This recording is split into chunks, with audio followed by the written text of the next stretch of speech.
سردیوں کی یکبستہ رات میں ٹھنڈ اپنے عروج پر تھی۔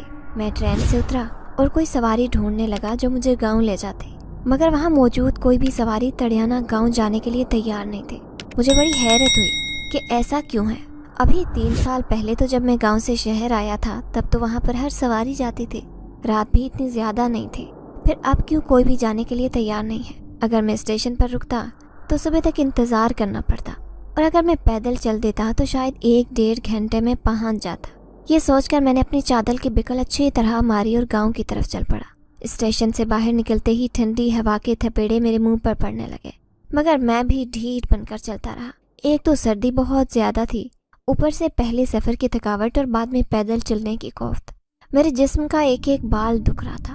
میری جب بس ہو گئی تو میں نے کراہ کر ادھر ادھر نظر دوڑائی کہ شاید کوئی ایک ایسی جگہ مل جائے جہاں پر رات کے لیے رک سکوں، مگر دور دور تک صرف کھیت تھے جن پر اوس پڑی ہوئی تھی، کوئی گھر دکان نظر نہیں آ رہی تھی۔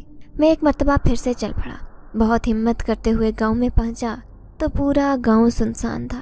میرا گھر گاؤں کے بالکل آخر میں تھا، یعنی ابھی مجھے وہاں پہنچنے میں تھوڑا وقت لگنا تھا۔ میں نے دیکھا تھوڑا قریب سے مجھے ہلکی پیلی روشنی دکھائی دے رہی تھی۔ یہ دیکھ کر مجھے نئی جان میرے پورے جسم میں بھر گئی اور میں تیز قدم اٹھاتا ہوا اس طرف چلا گیا۔ وہاں گیا تو کیا دیکھتا ہوں، وہ ایک چائے والا ڈھابا ہے، چھوٹا سا بالکل ٹین کا بنا ہوا۔ اس میں ایک نوجوان پٹھان لڑکا منکی کیپ پہنے ٹھٹر کر بیٹھا ہوا تھا۔ مجھے دیکھتے ہی جلدی سے بولا، ہاں بابو کیا چاہیے، چائے پیو گے؟ میں نے اس بات میں سر ہلایا اور ادھر ایک پھٹے پر بیٹھ گیا۔ میرا جواب سن کر وہ جلدی جلدی سے چائے کے برتن میں دودھ اور باقی سامان ڈال کر چولہا جلا چکا تھا۔ وہاں سے فارغ ہوا تو بولا، لگتا ہے دور سے آ رہے ہو۔ میں نے کہا، ہاں شہر سے آ رہا ہوں، اسی گاؤں میں رہتا ہوں، مگر پھر کام کے سلسلے میں باہر جانا پڑا تو سوچا اب ایک چکر گاؤں کا بھی لگا لوں۔ یہ بتاتے ساتھ ہی میں نے پوچھا، تم بھی لگتا ہے نئے آئے ہو؟ میں اسٹیشن سے پیدل آیا ہوں، مگر مجال ہے کوئی بندہ یا بندے کی ذات دکھائی دی ہو۔ پھر تم کیوں یہاں پر ڈھابا کھول کر بیٹھے ہو؟ آتا کون ہوگا رات کے وقت؟ وہ بے طرح سے مسکرا کر بولا، بس بابو اللہ سائیں ہے نا، آپ کی طرح کسی نہ کسی کو بھیج ہی دیتا ہے، اسی کی آس پر تو روزی روٹی کمانے نکلتے ہیں، اب وہی نہیں دے گا تو کون دے گا؟ مجھے اس لڑکے کی بات بڑی اچھی لگی، ایک تو وہ محنت کر رہا تھا، اوپر سے اس کا یقین۔ چائے بن گئی تھی، جو ہی میں نے چائے کا کپ اٹھایا تو سکون میرے رگوں پہ میں اتر گیا۔ میں چائے پی کر اسے پیسے ادا کر کے اپنے گھر کی طرف چلا آیا، مگر وہاں جا کر کون سا کوئی میرا انتظار کر رہا تھا۔ گھر بالکل خالی پڑا تھا۔ میں نے ہمسایوں سے پوچھا کہ اماں اور باجی کدھر ہیں؟ وہ مجھے حیرانی سے دیکھتے ہوئے بولے، تمہاری بہن کی شادی ہو گئی تھی اور ایک رات ماں بھی مر گئی، تمہیں نہیں پتا کیا؟ میری ماں مر گئی اور 3 سال سے میں اس بات سے انجان ہوں۔ یہ بات مجھے وہاں جب پتہ چلی تو ایسا لگا ہوا کا ایک سرد جھونکا آیا تو میں اپنے پیروں پر کھڑا نہیں رہ سکوں گا۔ یعنی اتنی بیگانگی! میں نے اپنی ماں کا پتہ کیوں نہیں لیا؟ ایسی بھی کیا دھن سوار تھی شہر میں رہنے کی؟ ہمسایہ میری کیفیت سمجھ رہا تھا، اس نے اپنے گھر کی بیٹھک میں میرا بستر لگا دیا، مگر میں وہاں سے چلا آیا۔ واپس گھر میں آیا تو کچا گھر جس میں 3 سالوں کی آندھی اور طوفان کے باقیات بڑے آرام سے دیکھے جا سکتے تھے، میں وہیں بیری کے درخت تلے ٹیک لگا کر بیٹھ گیا۔ اب کی بار ٹھنڈ کا احساس میرے وجود سے ختم ہو چکا تھا، صرف اتنا یاد تھا کہ میری ماں مجھے یاد کرتے ہوئے مر گئی ہو اور میں کتنا بے حس بنا رہا۔ تقریباً صبح تک میں وہیں بیٹھا رہا۔ صبح ہوئی تو تب تک مجھے بخار بھی چڑھ گیا تھا۔ گاؤں میں صبح بہت جلدی ہو جاتے تھے۔ وہ ہمسایہ میرے لیے ناشتہ لایا، مگر آگے میں بخار سے تپ رہا تھا۔ اس نے میرے گھر کا دروازہ کھولا اور مجھے اندر لٹا کر پہلے تو حکیم صاحب کو بلایا، پھر مجھے اپنے ہاتھوں سے ناشتہ کروا کر چلا گیا۔ میں نیند کھلی آنکھوں سے کمرے کی حالت دیکھنے لگا۔ اس میں لگے بڑے بڑے جالے واقعی اماں کی غیر موجودگی کی طرف اشارہ کر رہے تھے۔ پوری رات میں کسی پتھر کی طرح بیٹھا رہا۔ اب میری آنکھوں سے بھل بھل آنسو گرنے لگے، جنہیں میں نے صاف کرنے کی زحمت تک نہیں کی۔ شوق، صرف ایک شوق اور پیسے کی خاطر میں نے یہ گھر اپنی ماں اور بہن کو چھوڑ کر گیا تھا۔ باجی کی شادی پتہ نہیں ماں نے کیسے کی ہوگی۔ پچھتاوے مجھے دبوچ رہے تھے۔ حکیم مجھے نیند کی دوائی دے کر گیا تھا تو میں جلد ہی سو گیا۔ پتہ نہیں کتنی دیر سوتا رہا، جب اس ہمسائے نے آ کر جگایا اور کھانا کھلا کر دوائی دے کر پھر وہاں سے چلا گیا۔ مجھے خود پر ترس آ رہا تھا۔ میں 2-3 دن بعد جا کر کہیں بہتر حالت میں آیا تو گھر سے باہر نکلنے کا سوچا، مگر جیسے ہی گھر سے باہر قدم رکھنے لگتا تو مجھے کچھ چوکے لگتے۔ پہلے بھی ایسے ہی گھر والوں کو چھوڑ کر گیا تو پیچھے کوئی نہیں رہا۔ میں واپس مڑ آیا۔ 3-4 دن تو ہمسائے نے میری خوب دیکھ بھال کی، لیکن میں نے اسے منع کر دیا اور اپنے کام کاج خود دیکھنے لگا۔ ان دنوں گاؤں میں عجیب سی فضا پھیلی ہوئی تھی۔ मैं रात को गांव से बाहर निकला तो देखा पूरा गांव सुनसान पड़ा है। ऐसा तब तो नहीं होता था जब मैं यहाँ से गया था। 10-11 बजे तक लोग तो बाहर ही फिरते रहते, ज्यादातर तो बूढ़े आदमी किसी चौपाल पर मूढ़े रखकर घंटों बातें किया करते। मगर अब वक्त वो नहीं रहा था, जमाना एक तरह से मॉडर्न हो गया था, तो अब लोगों ने मगरिब के बाद घर से बाहर निकलना ही बंद कर दिया। मुझे बड़ी हैरत होती थी। मैं एक दिन उकता गया अकेला रहकर, तो सोचा कि क्यों ना नमाज पढ़ने चला। दिन की सारी नमाजें मस्जिद में पढ़ी। जब इशा पढ़ने गया तो क्या देखता हूँ कि मस्जिद का दरवाजा बंद है, लेकिन अभी कुछ देर पहले ही अजान हुई थी। फिर दरवाजा क्यों बंद किया होगा? मैं काफी देर वहाँ खड़ा इंतजार करता रहा कि अभी कोई आएगा और दरवाजा खोल देगा, मगर 1 घंटे के इंतजार के बावजूद वहाँ पर कोई नहीं आया। मैं हैरत से वापस लौट गया। दिन में मस्जिद में बहुत सारे लोग नमाज पढ़ने आए, पर अब इशा के वक्त एक भी नमाजी वहाँ पर नहीं आया था। मैं वापस मुड़ा, लेकिन घर जाने का भी दिल नहीं कर रहा था। मुझे अचानक से वो होटल वाला पठान लड़का याद आया, तो चाय पीने की खातिर मैं वहाँ उसके ढाबे की तरफ चला। वहाँ गया तो वो उसी दिन की तरह चादर की बिकल मारे बैठा चाय बना रहा था। इर्द गिर्द कोई भी नहीं था। मुझे देखकर उसने जल्दी से हाथ हिलाया, क्योंकि वो मुझे पहचान चुका था। इसीलिए सलाम दुआ करने के बाद वहीं पर बैठ गया और चाय पीने लगा। चाय पीते पीते वो लड़का हैरत से बोला, बाबूजी कहीं से आग सींच के आ रहे हो क्या? मैंने हैरत से कहा, नहीं तो, घर से निकला था तो मस्जिद की तरफ, फिर वहाँ से सीधा तुम्हारे पास आ गया। यकीन करो सुबह की यही आग देखी है जो तुम्हारे चूल्हे में जल रही है। वो चुप कर गया, मगर मुझे तजस्सुस होने लगा कि वो पूछ रहा। मैंने उसे चुप देखा तो पूछा कि तुम क्यों पूछ रहे हो, खैरियत थी? उसने एक बार फिर बोलने के लिए मुंह खोला, मगर फिर चुप करके नफी में सर हिला दिया और कोई नई बात शुरू कर। मैंने उसकी बात का जवाब दिया, मगर ये बात मेरे दिमाग में अटकी। मैंने एक मरतबा फिर पूछ लिया कि बताओ क्यों पूछ रहे थे आग का?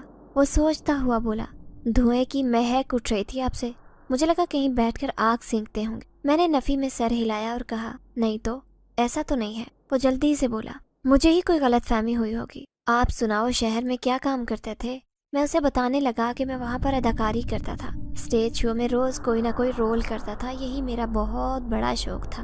वो पुरजोश होकर मेरी बात सुनता हुआ अचानक से बोला, अरे वो देखा आपने वहाँ?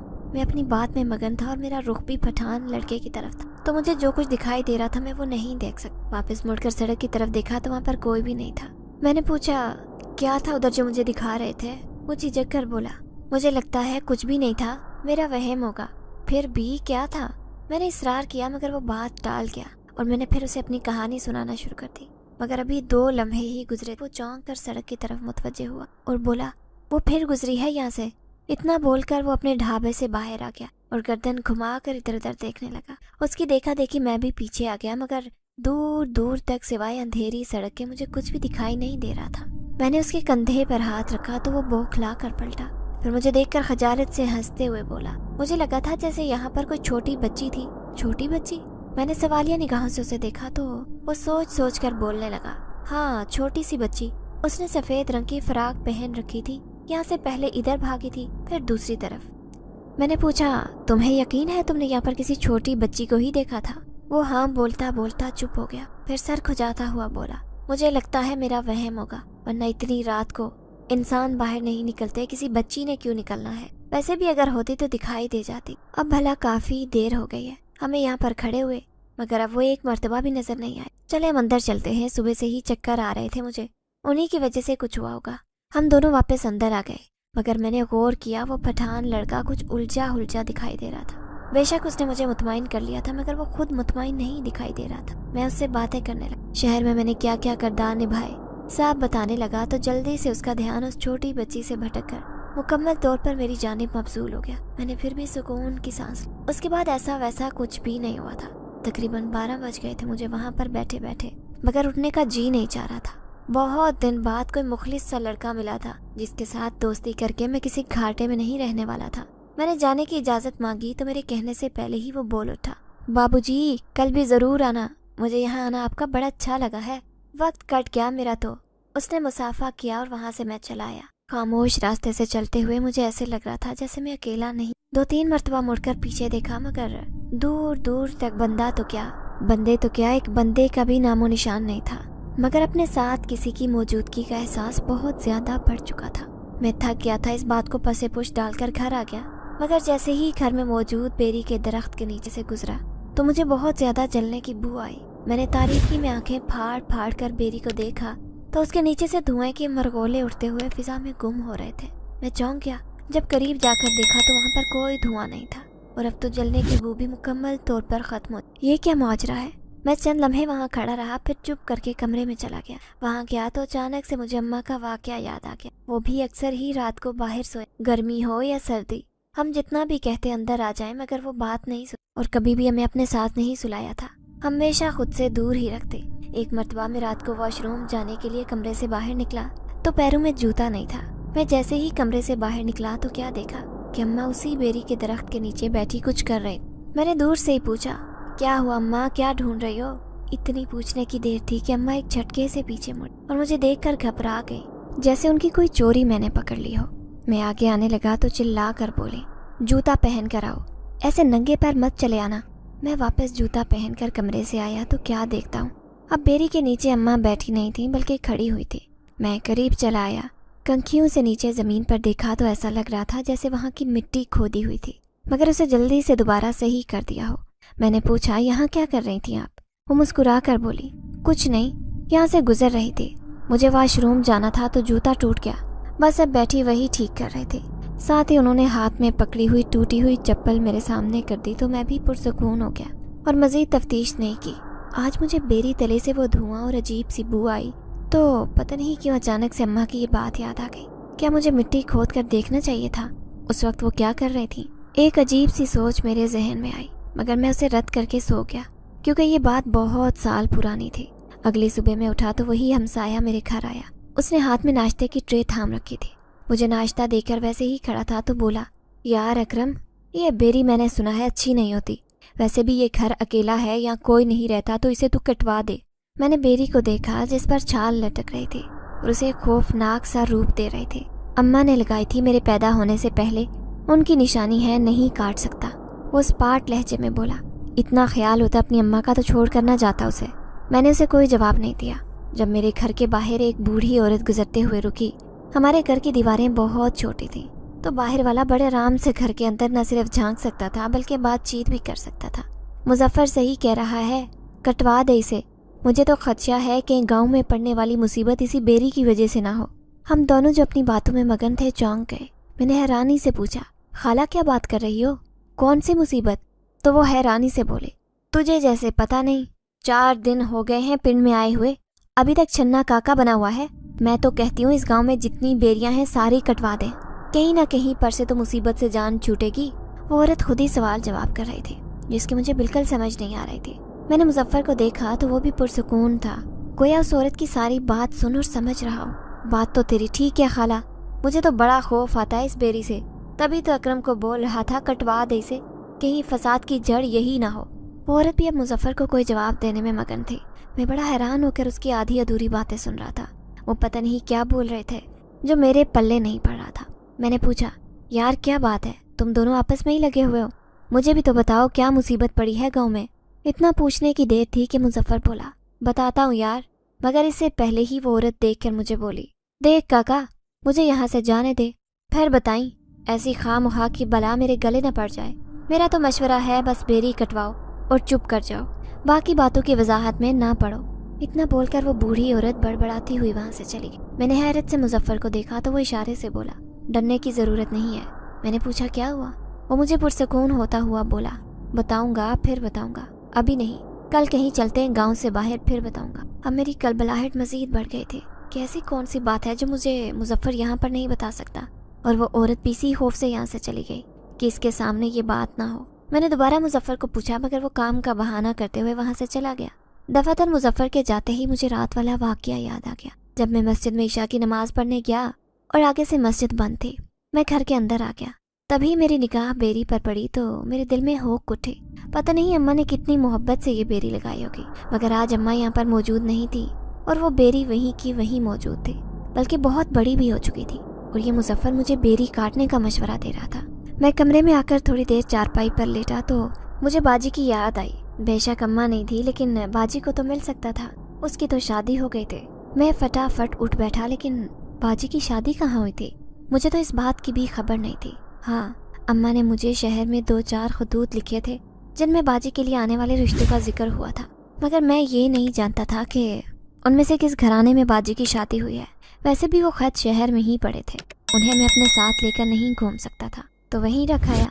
मुझे एक मरतबा फिर से मुजफ्फर का ख्याल आया। वो तो ज़रूर जानता होगा कि बाजी की शादी कहाँ हुई। मैं एक लम्हे की ताख़ीर किए बगैर उसके घर चलाया, मगर वायरी किस्मत, वो घर में मौजूद नहीं था। उसकी अम्मी ने दरवाज़ा खोला। मैं वापस मुड़ने लगा तो मुझे प्यार देकर हाल अहवाल पूछा। वो भी मुझसे बात करने के लिए खड़ी थी। उन्होंने पूछा, मुजफ्फर से कोई काम था क्या या खाना चाहिए? मैंने नफ़ी में सर हिलाया और कहा, खाला, मुझे ये पूछने में शर्मिंदगी तो हो रही है, मगर क्या करूं? तब हालात ही ऐसे थे, मैं वापस नहीं आ सका। वो हैरानी से बोली, क्या हुआ बेटा, खैरियत है? मैंने इस बात में नफ़ी में सर हिलाकर कहा, जी। क्या आप जानती हैं बाजी की शादी कहाँ हुई थी? मैं उनसे मिलना चाहता हूँ। वो चंद लम्हे मुझे शाकी निगाहों से देखती, फिर बोली, अंदर आ जाओ, ये बातें यहाँ खड़े होकर करने वाली नहीं है। मैं इजाज़त पाते ही उनके घर में दाखिल हो गया। मुझे कुर्सी पर बैठने का इशारा करते हुए वो बोली, बेटा क्या तुम्हें वाकई नहीं पता कि तुम्हारी अम्मी की वफात का और बहन की शादी का? मैं सोच में पड़ गया कि ये क्या कहना चाह रही हैं। मुझे देखकर वो फिर बोली, बताओ, क्या तुम्हें बिल्कुल नहीं पता? तुम लाइल्म हो इस मामले से? मैंने सर हिलाया और कहा, जी खाला, जब मैं यहाँ आया तो मुझे मुजफ्फर ने ही बताया था कि अम्मी की वफात हो गई और बाजी की शादी हो गई। वो चंद लम्हे चुप रही। मुझे उनकी चुप से वहशत हो रही थी। फिर धीरे से बोली, क्या तुम जानते हो तुम्हारी माँ की वफात कैसे हो? मैंने नफ़ी में सर हिला। अंदर ही अंदर मुझे उलझन भी हो रही कि ये असल बात क्यों नहीं कर रही, क्या पूछना चाह रही है। उन्होंने बोलना शुरू किया कि जिस दिन तुम्हारी माँ की वफात हुई उस दिन तुम्हारी बहन की शादी हुई और कोई ये बात नहीं जानता, मगर मैं जानती हूँ कि जब मैं तुम्हारी माँ को नहला रही थी तो उसके जिस्म पर काले निशान मौजूद थे। पहले तो मैं डर गई, मगर ये बात मैंने किसी जगह नहीं बताई, क्योंकि मैं जानती थी कि अगर लोगों को इस बात का इल्म हो गया तो सब लोग शायद उन्हें गुनहगार समझेंगे। हो सकता है कि उसका जनाजा भी ना पढ़ाया जाए। तभी मैंने ये बात छुपा ली। और हाँ, तुम्हारी माँ की गर्दन पर एक हाथ का निशान भी पड़ा हुआ था, गोया किसी ने उसका गला दबाकर मारा हो। तुम्हारी माँ के जनाजे के बाद वहीं एक औरत ने अपने बेटे के लिए तुम्हारी बाजी को पसंद कर लिया। अब वो अकेली तो नहीं रह सकती थी। उधर तुम्हारी माँ का जनाजा पढ़ाया गया और दूसरी जानिब तुम्हारी बहन का निकाह हो गया। अब वो जहाँ भी है अपनी किस्मत का खा रही है। हम नहीं जानते कि वो कहाँ रहती। ये क्या कह रही है? मैं हक्का बक्का खाला की बातें सुन रहा था। मुजफ्फर ने तो मुझे नहीं बताया था। उसने तो सिर्फ इतना बताया था कि अम्मा की वफात हो गई और बहन की शादी हो गई। मैंने खाला कोसर को कहा, क्या आप जानती हैं कि वो निशानात अम्मा के जिस्म पर क्यों? वो चंद लम्हे मुझे देखती रहीं, फिर धीरे से नफ़ी में सर हिलाकर, मैं कुछ यकीन से नहीं कह सकती। वैसे भी वो इस दुनिया में नहीं रही तो हमें इससे मुताल्लिक इन बातों को खंगालना नहीं चाहिए। मैंने पूछा, खाला, ये गांव के क्या मामलात चल रहे, क्या आपको इसके मुताल्लिक इल्म है? वो चौंक गई और बोली, क्या हुआ? कुछ हुआ है तुम्हारे साथ? खैरियत है? मैंने कहा, भी मुजफ्फर थोड़ी देर पहले मुझे बेरी काटने को बोल रहा था। करीब ही एक औरत घुस कर कह रही थी कि वो भी यही बोल रहे थे। मैंने वजह पूछी तो दोनों ने बताने से इनकार कर दिया। क्या आपको कुछ इल्म है? वो ठंडी हंकार भर कर बोली, बेटा, हुआ तो बहुत कुछ है, मगर ये मामलात ऐसे हैं कि गांव में कोई इनसे मुताल्लिक बात नहीं करता। जब कभी गांव से बाहर जाओ तो मुजफ्फर को पूछ लेना, वो तुम्हें बता देगा। मैं अब भी बहुत हैरान था कि आखिर ऐसी कौन सी बात है जो गांव में नहीं होती। मैं वहां से उठाया, घर से निकला तो मुझे मुजफ्फर दिखाई दे गया। मैंने उसका बाजू दबोचा और अपने साथ लेकर चलने लगा। वो बार बार वजह पूछ रहा था, क्या हुआ, मगर मैं भी चुपचाप उसे लिए अपने साथ चलता रहा। जब तकरीबन हम गाँव से बाहर निकल आए तो मैंने कहा, आप बताओ, गांव में क्या मामला चल रहा है? कोई भी मुझे इस मुताल्लिक गांव में बात करने को तैयार ही नहीं। तुम मुझे अभी और इसी वक्त बताओ कि ये सब क्या है। वो मुझे घूरता रहा, फिर अपने साथ लिए करीबी पत्थरों की तरफ बढ़ गया। वहां जाकर हम दोनों बैठ गए तो उसने बोलना शुरू किया कि जिस दिन तुम्हारी माँ का जनाजा पड़ने के बाद हम उसे दफन करके आ रहे थे, उस वक्त से ये सब कुछ शुरू हुआ है। शायद पहले भी हो सकता था, लेकिन लोगों ने ऐसा अमली मुजाहिरा तब देखा था। अम्मा का जिक्र सुनकर मेरे कान फिर से खड़े हो गए। मैंने पूछा, जल्दी बताओ क्या हुआ था? मुजफ्फर बोलने लगा कि हम खाली चारपाई लेकर वापस आ रहे थे जब एक शख्स गलती से खाली चारपाई के नीचे आ गया। जो ही वो खाली चारपाई के नीचे आया, वहीं सड़क पर गिरकर तड़पने लगा। हम सब बहुत परेशान हो गए कि ये क्या हुआ। इससे पहले कि हम उसका कोई इलाज करते या उसको कोई दवाई देते, वो मर गया। लोगों ने ये बात करना शुरू कर दी कि माई अच्छी औरत नहीं थी, शायद उसी की वजह से ये बेचारा बेमौत मारा गया। मगर हम जानते थे कि खाला एक अच्छी औरत थी, कभी उन्होंने कोई बुरा कहा था ना भला कहा था। मगर लोगों ने तुम्हारी माँ को जितना बुरा बनाया जा सकता था उतना बुरा बना दिया। ये मामला यहीं पर रुका नहीं। उसके बाद गांव में तरह तरह के वाकयात होने लगे। कभी कुछ हो रहा था, कभी कुछ होता। एक रात लोगों ने गांव के चौराहे पर कुछ लड़कियों को खड़े देखा। जब उनसे पूछा कि वो कौन है और कहाँ जाना चाहती हैं, तो उन्होंने मदद की दरखास्त की और अपने साथ लेकर चल पड़ी। उन लोगों में से कोई एक शख्स पीछे रह गया था, या जो भी मामला हुआ वो उनमें शामिल नहीं था। शाम को उन 4-5 लोगों की गुमशुदगी को महसूस किया तो पूरे गांव में ये खबर फैल गई कि वो तो चंद लड़कियों की मदद करने गए थे जो मुसाफिर थी। गांव के चंद लोगों ने उनका पता किया तो क्या देखते कि गांव के चौराहे से थोड़ा आगे वो सब लोग मुर्दा हालत में पड़े थे। उसके बाद सिर्फ इतना ही नहीं, वो सब लोग मुर्दा हालत में पड़े हुए थे। उसके बाद गांव में दहशत फैल गई थी। मुसाफिरों के लिए गांव का रास्ता बंद कर दिया गया। कोई अजनबी शख्स ना हमें अगर दिखाई दे जाता तो उसे गांव से निकाल दिया जाता। काफी देर ये मामलात चलते रहे। फिर एक दिन गांव में फिर किसी न किसी की मौत होने लगी। जब थोड़ा दिमाग लड़ाया तो पता चला जितने भी लोगों की मौत हुई है मगरिब के बाद हुई है। जो लोग मगरिब के बाद घर से बाहर मौजूद होते थे वही मुर्दा हालत में पाए जाते और उनकी हालत इतनी खराब होती कि बगैर गुस्ल के ही दफन कर दिए जाते। मुजफ्फर अभी बात बता रहा था जब मैंने उसकी बात को टोक कर बोला, ये सब तो ठीक है लेकिन इसमें अम्मा का क्या कसूर है? अम्मा को क्यों बीच में शामिल किया जाता है? वो पुरसोच निगाहों से मुझे देखता हुआ बोला, क्योंकि इन सब में एक शे यकता थी। क्या? मैंने बेताबी से पूछा। वो धीरे से बोला, क्योंकि हर मरने वाले के मुंह से झाग निकल रहे होते थे। पहली मौत जिसके मुंह से झाग निकल रही थी वो उस आदमी की थी जो तुम्हारी माँ के जनाजे की चारपाई तले जान से गया था। हो सकता है कोई और वजह हो, मगर अंदर ही अंदर लोग तुम्हारी माँ को भी कसूरवार समझते हैं। मैं उसकी ये अजीबो गरीब बातें सुनकर शशोपन में पड़ गया। कितनी बेमंतक बातें कर रहा था वो। खैर, मैंने फिर पूछा, तो ये बात गांव में क्यों नहीं की जाती? इसकी भी कोई वजह होगी। हाँ, है ना वजह। सब गांव वाले यही समझते हैं कि हमारे गांव पर जन्नात का साया है, तो कोई भी ये बात गांव के अंदर नहीं करता।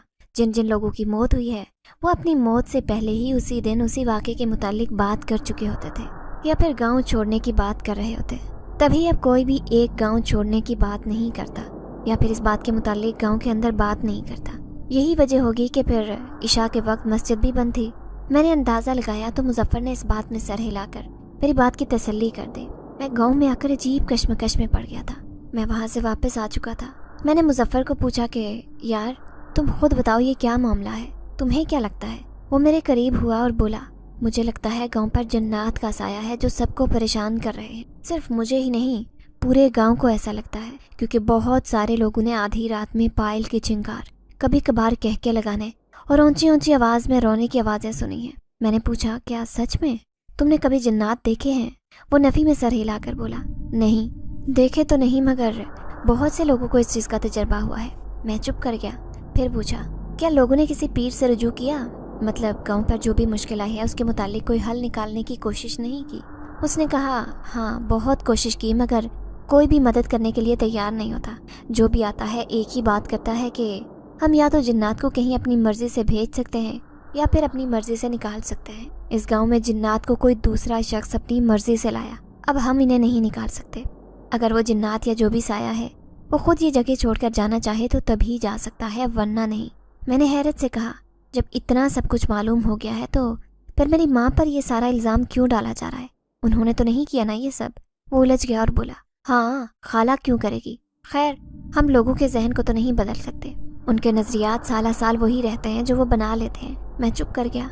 मेरा अभी वहाँ बैठने का इरादा था, मगर मगरिब होने वाली थी और वो मुझे घर जाने का बोलने लगा। मैंने उसे कहा कि कुछ नहीं होता, 2 मरतबा आधी आधी रात तक मैं घर से बाहर रहा हूँ। देख लो, हट्टा कट्टा हूँ, मुझे तो अब तक कुछ नहीं हुआ, तुम जाओ। मगर वो बहुत डरा हुआ था ये सुनकर कि मैं 2 मरतबा आधी रात तक गांव में फिरता रहा। वो मुझे ज़बरदस्ती अपने साथ वापस ले गया। मैं भी उसकी जहनी कैफियत को समझ सकता था, सो चुपचाप चल दिया। घर जाकर उसने मुझे खाना पकड़ाया और मैं अंदर अपने घर आ गया। अचानक मेरी नज़र बेरी पर पड़ी तो ऐसा लगा जैसे ये बहुत ज़्यादा पुरस्कार हो। अम्मा ने इस बेरी का हद से ज़्यादा ख्याल रखा। अम्मा की बातें, उसके जिस्म पर पड़े नील के निशानात, गांव में जिन्नात की मौजूदगी, इस सारे वाक़े को अम्मा से जोड़ना, ये सब कुछ बहुत ड्रामाई सा था। मैं चाहने के बावजूद यकीन नहीं कर पा रहा था। मैं अपने ध्यान में खड़ा था। जब मेरा हाथ बेरी को लगा तो एक थरथरी सी पूरे जिस्म में फैल गई। मैं करंट खाकर पीछे हुआ क्योंकि मेरी कैफियत बहुत अजीब सी हो गई थी। दोबारा बेरी को हाथ लगाया तो अब वहाँ पर कुछ भी नहीं था। अचानक से मुझे उस घर में खौफ आने लगा। मैं घबरा गया तो तेजी से बाहर निकल आया। मगरिब हो रही थी और सब लोग अपने अपने घरों की तरफ तेजी से जा रहे थे। मुझे भी एक दो ने घर लौटने को कहा तो मैं सिर्फ इस बात में सर हिला कर रह गया। अलबत्ता मैं बस चलता जा रहा था। मुझे समझ नहीं आ रही थी कि मैं किस तरफ जाऊं। उस वक्त जो मेरी कैफियत थी वो तो यही थी कि अगर इस गांव में वाकई जिन्नात का बसेरा है तो वो हर दम किसी न किसी इंसान की जान लेने के दर पे रहते हैं, तो उन्हें इस वक्त मेरी जान ले लेनी चाहिए। मैं तो शहर से बहुत मजबूर होकर इस तरफ आया था। पहले स्टेज शो में बहुत मुश्किल से मौका मिला। मैं शहर गया तो फुटपाथ पर सो जाता था। खाने के लिए लंगर खाने में चला जाता। आहिस्ता आहिस्ता मेरा वहाँ आना जाना देखकर एक शख्स ने मुझे स्टेज पर छोटे मोटे रोल देना शुरू कर दिए। मैं बहुत बड़ी उम्मीदें लेकर आया था कि हीरो बनूंगा, ये होगा वो होगा, मगर वहाँ जाकर मिला तो क्या मिला? कुछ भी नहीं। वो कुछ नहीं मिला, इसीलिए मैं चुपचाप वही काम करने लगा जो मुझे मिल जाता था। धीरे धीरे मैंने भी वो सब कबूल करना शुरू कर दिया। मगर जब मेरे कदम जमाने का वक्त आया तो उन्हें कोई नया लड़का मिल गया। मुझे लाख निकालने की कोशिश की मगर मैं नहीं गया, तो एक रोज धक्के मारकर स्टूडियो से मुझे बाहर निकाल दिया। उस वक्त अम्मा और बाजी की याद आई तो मैं गाँव चला आया, मगर यहाँ आया तो पता चला कि जिनके पास आया हूँ वो भी नहीं रहे। मैं उस वक्त बहुत बुरी जहनी कैफियत में था। सड़क किनारे चलने लगा। चलते चलते अचानक से पठान लड़के के बंद ढाबे पर मेरी नजर पड़ी। मैं वहीं एक तरफ खड़ा हो गया। मुझे चाय की शदीद तलब हो रही थी। वहीं बैठे बैठे काफी देर गुजर गई जब वो मुझे दूर से चादर की बिकल मारे अपनी तरफ चलता हुआ दिखाई दिया। मुझे वहाँ पहले से देखकर वो बहुत खुश हुआ था और मुसाफा करते हुए हाल अहवाल पूछने लगा। अभी उसने मेरा हाथ छोड़ा ही था कि वो दर्द से कराहने लगा, जैसे उसके हाथ को कुछ हो गया हो। मैं परेशान हो गया। मैंने देखा उसके हाथ में बहुत बुरी तरह से मोच आ गई थी। खैर, मुझे मोच निकालने का अंदाजा था तो गुजारा हो गया। उसके बाद वो मेरे लिए चाय बनाने लगे। हम बैठकर बातें करने लगे। जब काफी देर हो गई तो मैंने देखा उस लड़के को अचानक से चक्कर आने लगे। वो तकरीबन गोल गोल घूम रहा था। उसकी तबीयत बिगड़ने लगी। पहले मैंने उसे पानी पिलाया तो वो थोड़ा संभल गया। खैर, कुछ देर मजीद गुजरी तो वो बाहर देखता हुआ बोला, बाबूजी एक बात बताऊं? मेरे कान खड़े हो गए। उसका अंदाज ही ऐसा था। मैंने कहा, बताओ। वो धीरे से बोला, मुझे अजीब और गरीब चीजें दिखाई देती। ये सुनकर मेरे चेहरे की रंगत एकदम से मुतगय्यर हो गई। मैंने धीरे से पूछा, कैसी चीजें? वो मेरे मजीद करीब हुआ और बोला, इस गांव के बारे में बड़ी अजीब और गरीब बातें मशहूर हैं। मैंने पूछा, कौन सी बात है? वो लम्हे भर के लिए चुप हुआ, फिर बोला कि यहाँ जिन्नात का बसेरा है, मगर वो खुद नहीं आए बल्कि उन्हें जबरदस्ती इस गांव में दाखिल किया गया है। मैंने गहरा सांस लिया मगर वो चुप रहा। वो मजीद बोला, मैं तभी इस गांव में नहीं जाता, ये ढाबा भी इधर गांव से बाहर बनाया है। आज तक मुझे कभी कुछ दिखाई नहीं दिया और ना ही कोई उल्टा सीधा वाकया मेरे साथ हुआ। मगर 1-2 दिन हो गए हैं वो जिस रोज मैंने कहा था ना कि यहाँ पर कोई बच्ची दिखाई दी है, बस तब से ही बहुत अजीब और गरीब हो रहा है मेरे साथ। मुझसे रहा ना गया तो मैंने पूछ लिया, क्या दिखाई दिया है तुम्हें और क्या अजीब और गरीब हो रहा है तुम्हारे साथ? वो फौरन बोला, दुकान में से मेरी चीजें गायब हो जाती हैं। जब मैं ढूंढता हूँ तो नहीं मिलती, थोड़ी देर बाद खुद ही मिल जाती हैं। मैंने कहा, यह कोई अजीब वाकया नहीं है। मुमकिन है तुम्हारा ध्यान किसी और चीज पर हो, कोई चीज रख कर जगह भूल गए हो और तुम्हें याद ना रहो। वो कुछ बोलता बोलता चुप हो गया। मैंने पूछा, क्या कहना चाहते हो? मगर वो ये बात बदल गया और फिर चुप कर गया। अभी हम यही बात कर रहे थे जब बाहर से हमें पायल की छन छन सुनाई थी। वो पठान लड़का और मैं दोनों अपनी जगह पर दुबक गए। पायल की छनकार कम होने के बजाय बढ़ती जा रही थी। हम में इतनी हिम्मत भी नहीं थी कि हम बाहर निकलकर उस आवाज की सिमत देख सकें। वो पठान लड़का डरते हुए बोला, मुझे लगता है वो जिन्नात या जिनजादियां इस गांव से बाहर आ गए हैं। अब हमारा बचना भी मुश्किल लगता है। मुझे तो बिल्कुल दुख नहीं हो रहा था। मैं तो चाहता ही यही था कि जितनी जल्दी हो सके मेरी जिंदगी खत्म हो जाए, क्योंकि अब इसका कोई मकसद नहीं बचा था। हम दोनों अपने ही ध्यान में बैठे हुए थे जब मेरे सामने पड़े चाय के कप हिलने लगे। हम दोनों अपनी जगह से उठ खड़े हुए। उस पठान लड़के की तो जान पर बन गई। वाकयात सुनना और उन वाकयात को अपनी आंखों के सामने रोनमा होते देखना बिल्कुल 2 मुख्तलिफ चीजें हैं, जिसका मुशाहिदा हम दोनों कर रहे थे। बाहर पायल की छनाछन जो मुसलसल करीब सुनाई दे रहे थे, उस पर ढाबे में हिलता वो चाय का कप दिल पर बिजलियों की मानद बरस रहे थे। अचानक से एक गर्म लू सी महसूस हुई। हमने चौंक कर ढाबे के बाहर देखा तो वहां पर कोई नहीं था। पायल की छनकार भी रुक चुकी थी, मगर महसूस किया जा सकता था कि उस ढाबे के बाहर एन हमारे सामने कोई ताकत खड़ी है। अचानक से वो चाय का कप छलका और ढाबे के अंदर से गर्म हवा का झोंका आया, जैसे कोई बच्चा भागता है। सिर्फ इतना ही नहीं, भागते भागते 2-4 चीजें भी गिरा देता है। इस तरह कुछ बर्तन हमारी तरफ से जमीन पर गिरे थे। हम दोनों ही दम साधे खड़े थे। अचानक ही गर्म हवा का झोंका खत्म हो गया और पायल की छनकार एक मर्तबा फिर से शुरू हो गई। यानी कि वो जो कोई भी था वो ढाबे से दूर जा चुका था। ये सोचते ही हमने दोनों ने गहरा सांस लिया। पठान लड़का जल्दी से बोला, बाबूजी मैं बता रहा हूँ, यहाँ खैरियत नहीं है। जिन्नात ने बाहर का रुख कर लिया है। देखो, अगर मुझे कुछ हो जाए तो मेरी माँ को शहर उनके भाई के पास छोड़ देना। बस मेरा एक ये काम कर देना, क्योंकि मेरी माँ का ख्याल रखने वाला इस दुनिया में मेरे अलावा कोई नहीं है। उनका भाई ख्याल तो रखेगा नहीं, मगर मेरी माँ के पास कोई अपना तो होगा। मैं चुप करके पठान लड़के की बातें सुनता रहा। ये वाकया सिर्फ उसी दिन का नहीं था। रोज शाम को मैं पठान के ढाबे पर चला जाता। अब वहाँ पर उसी तरह के अजीबो गरीब हरकतों सकनात होने लगे। वहाँ होती शरारतें देखकर मुझे ये बात वाज़ेह हो गई थी कि शरारत करने वाला कोई बच्चा है। दूर से आती पायल की झंकार मध्यम होती और फिर धीरे से उसकी आवाज़ तेज़ होने के बाद पठान के ढाबे के सामने दम तोड़ देती। पहले की तरह हवा का गर्म झोंका महसूस होता और वही पायल की छन छन दूर होती जाती। इस बात को तकरीबन 1 हफ्ता हो चुका था। हम दोनों ही इन हरकत और सकनात के आदी हो चुके थे, मगर हैरत इस बात की थी कि ये हमें कुछ कहते नहीं थे। बाकी लोगों की जान के दर पे क्यों है, मगर इस बात का जवाब हमारे पास मौजूद नहीं था। फिर एक दिन कुछ अजीब सा हुआ। हम ढाबे में बैठे थे जब अचानक रोने की आवाज़ सुनाई दी। पठान लड़का तो अंदर ही बैठा रहा, जबकि मैं ढाबे से बाहर निकल आया। मुझे कुछ दिखाई ना दिया। मैंने अचानक ही गर्दन घुमाकर ढाबे की छत पर देखा तो मेरी जान निकल गई। छत पर औंधे मुँह एक छोटी सी बच्ची मुंह नीचे किए मेरी तरफ मुसलसल देखकर रोए जा रही थी। मैं डर गया। दिखने में साफ जाहिर था कि वो आम बच्ची नहीं थी, बल्कि उसका ताल्लुक इंसानों से नहीं लग रहा था। पठान लड़का भी मेरे पीछे ढाबे से बाहर निकल आया। उसने वो बच्ची देखी तो चीखने लगा। मैंने बामुश्किल अपने हाथों में थामकर उसे पुरसुकून हो जाने के लिए कहा। 2-3 लम्हे के बाद जाकर वो पुरसुकून तो नहीं हुआ, अलबत्ता रुक गया था। मैंने धीरे से पूछा, कौन हो तुम लड़की? वो एकदम छलांग लगाकर एन हमारे सामने मुकाबिल जमीन पर खड़ी हो गई। हम दोनों डर कर पीछे हुए, मगर वो मुसलसल रोए चली जा रही थी। अब की मर्तबा मुझे भी शदीद डर लगने लगा। मैंने फिर पूछा, क्या हुआ है, तुम क्यों रो रही हो? वो मेरी तरफ देखकर रूहान सी आवाज में बोली, मेरी माँ आज फिर किसी को मार देगी। कौन है तुम्हारी माँ और क्यों किसी को मारेगी? वो लड़की सुर्ख होती आंखों से मुझे देखकर बोली, बस मार देगी, वो ठीक नहीं है। उसे जब गुस्सा आता है वो किसी को मार देती है। मेरे अब्बा को भी उसी बुढ़िया ने मार दिया था। वैसे ही मेरी माँ सबको मार देगी, किसी को नहीं छोड़ेगी। हम दोनों अक्का बक्का खड़े उसकी बात सुन रहे थे। पठान लड़के की तो बोलती बंद हो चुकी थी। बोला, मुझसे नहीं रहा जा रहा था। समझ ही नहीं आ रहा था कि क्या पूछूं और किस बात पर खामोश रहूं। हम दोनों चुप रहे तो वो मेरी तरफ देखकर गुस्से से बोले, तुम लाए हो हमें यहाँ पर। पहले हम इस गांव में थे, मगर तुमने माँ को इस गांव की कैद से बाहर निकाल दिया। अब वो किसी को नहीं छोड़ेगी। मैं इससे पहले कुछ बोलता, वो पठान लड़का हकलाते हुए कहने लगा, क्या कह रही हो? मैं कुछ समझ नहीं आ रहा। उस बच्ची ने मेरी तरफ इशारा किया और कहा, इसकी माँ ने मेरे अब्बा को मार दिया, अब मेरी माँ सबको मार देगी। इतना बोलकर वो धाड़े मार मार कर रोने लगी। हमारे जिस्म में बिजली के कौंधे लपकने। मैं आगे बढ़ा और बोला, जो बात है खुलकर बताओ, क्यों तुम और तुम्हारी माँ मेरे गाँव वालों के पीछे पड़े हो? जान क्यों नहीं बख्श देती गाँव वालों की? वो गुस्से से मेरी तरफ देखकर बोली, हम मर्जी से यहाँ पर नहीं आए, तुम्हारी माँ लेकर आई थी। उसने वो तावीज़ उस बेरी के नीचे छुपाए हैं जो तुम्हारे घर में मौजूद है। अपने अमल से उसने मेरे अब्बा को यहाँ पर कैद कर रखा था। अपना हर काम करवाती थी। जानते हो कौन थे मेरे अब्बा? शहनशाह जिन्नात। मगर अपने अमल के उल्टा पड़ने की वजह से उसने मेरे अब्बा की जान ले ली। जब हमें इस बात का पता चला तो मैं और मेरी माँ दोनों यहाँ पर आए, मगर तब तक अब्बा जा चुके थे। उस रोज़ मेरी माँ ने सोच लिया था कि वो पूरे गांव को तबाह कर देगी। तुम्हारी माँ को मौत के घाट उतारने वाली भी मेरी माँ ही थी।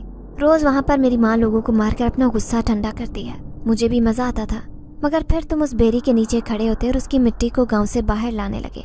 तुम्हारे जूते में लगी मिट्टी जहाँ जाती वहाँ हमारा जाना लाजिम हो जाता, क्योंकि उस तावीज़ों की ताकत ही ऐसी है कि हम बेबस हो जाते हैं। उस रोज़ इस लड़के ने तुम्हें वो बात बताई, उसके साथ अजीब व गरीब वाक़यात हो रहे हैं। उसी रोज़ मेरी माँ उसे मार देना चाहती थी, मगर मुझे अच्छा लगता था। मैंने माँ से कह दिया कि उसे कुछ ना कहना, मगर मैं ये जानती हूँ कि माँ कभी ना कभी उसको मार देगी। हम बस आज़ाद होना चाहते हैं। मैं ज़िंदगी से थक चुकी हूँ। बस किसी तरह वो बेरी तले दबे हुए तावीज़ निकाल दिए जाएं तो हमें यहाँ से जाना होगा। हम आज़ाद हो जाएंगे। ये बात सुनकर हम दोनों की हालत बहुत अजीब थी। गोया काटो तो बदन में लहू नहीं। मैं उसी वक्त घर की तरफ भागा और रात के उस पैर बेरी की वो ज़मीन जहाँ उस रात मैंने अम्मा को बैठे देखा था खोदने लगा। थोड़ा सा ही खोदने पर मुझे एक शापर में बंधे तावीज़ मिल गए, जिन्हें मैंने उसी वक्त जला दिया। मैं वापस उस पठान लड़के की दुकान पर आया तो वो वहाँ नहीं था। न वो पठान लड़का था और न ही उसका ढाबा। मुझे लगा शायद मैं रास्ता भूल गया हूँ। बहुत ढूंढा, मगर वहाँ पर कुछ भी नहीं था। अगले रोज़ गाँव के लोगों से उस ढाबे का पूछा तो वो बोले, मैं किस ढाबे की बात कर रहा हूँ? यहाँ पर तो कुछ भी नहीं था। उस वक्त मुझे समझ आया कि वो पठान लड़का भी उसी जिनजादी का साथी था, जिसने मुझसे जान पहचान सिर्फ इसीलिए बढ़ाई कि किसी तरह वो मुझे तावीज़ निकालने और जलाने पर मुतमईन कर सके। मगर ये काम वो छोटी सी लड़की बड़े ही एहसन तरीके से सरअंजाम दे गई। खैर, जो भी हुआ था अच्छा ही हुआ। उस दिन के बाद से गाँव में मैंने ऐसा कोई वाक़या दोबारा नहीं सुना जिसमें किसी की मौत हुई हो या किसी अजीबो गरीब शे से इंसानों का पाला पड़ा हो। अलबत्ता इस बात का कलक मुझे सारी ज़िंदगी रहेगा कि वो औरत जिसको मैंने इस कदर अजीम हस्ती समझकर माँ के दर्जे पर फायज रखा, वो इस तरह की नाकाबिले माफ़ी हरकत भी कर सकती है। पता नहीं अम्मा की जान पर अब तक ना जाने कितनी ही अमवात का बोझ बढ़